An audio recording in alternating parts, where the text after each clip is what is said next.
Hello! Hi అండి అందరికి. మనందరికీ తెలిసింది కదా! రీసెంట్‌గానే ఐపీఎల్ మెగా యాక్షన్ అయితే జరిగింది. ఈ మెగా యాక్షన్ జరిగిన తర్వాత ఏ ఫ్రాంచైజీ ఏ ప్లేయర్‌ని తీసుకుందో మనకైతే ఫుల్‌గా క్లారిటీ అయితే రావడం అయితే జరిగింది. ఈ సందర్భంగా ఐపీఎల్‌లో అత్యధికంగా అమ్ముడిపోయిన వ్యక్తి ఎవరైనా ఉన్నారంటే రిషబ్ పంత్. రిషబ్ పంత్ అందరూ అనుకున్న విధంగానే ఐపీఎల్‌లోనే అత్యధిక ధర పలికాడు. దాదాపు 27,00,00,000తో లక్నో సూపర్ జెయింట్స్ ఆయనైతే దక్కించుకోవడం అయితే జరిగింది. రిషబ్ పంత్ తర్వాత ఐపీఎల్‌లో ఎక్కువ పాపులర్ అయిన వ్యక్తి, ఎక్కువ అందరిని ఆశ్చర్యపరిచిన వ్యక్తి ఎవరైనా ఉన్నారంటే ఈ పిల్లోడు.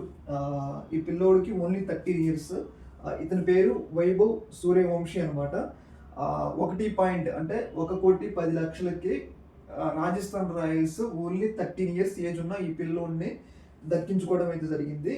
బేస్ ప్రైస్‌తో 30 lakhsతో వచ్చిండు.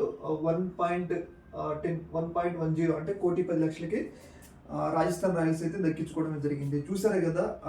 ఓన్లీ 13 సంవత్సరాల వయసులో ఒక ఐపీఎల్ మన ఇండియాలో ఐపీఎల్ అంటే ఎంత పాపులర్ టీము.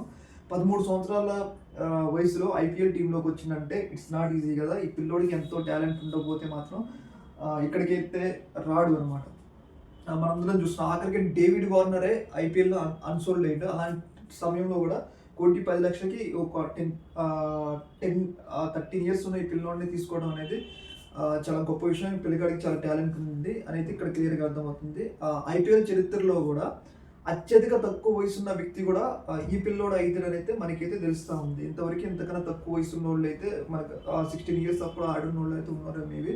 కాకపోతే 13 సంవత్సరాలకి రావడం అనేది it's not easy. It's a great achievement అనమాట.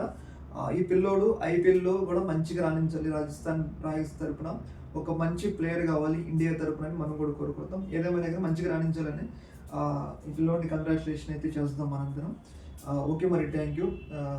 ఈ వీడియో మీకు నచ్చినట్టయితే లైక్, షేర్, సబ్స్క్రైబ్ చేసుకోండి. ఇలాంటి మరిన్ని అప్డేట్స్ కోసం మన ఛానల్ అయితే ఫాలో అవుతూ ఉండండి. ఓకే మరి.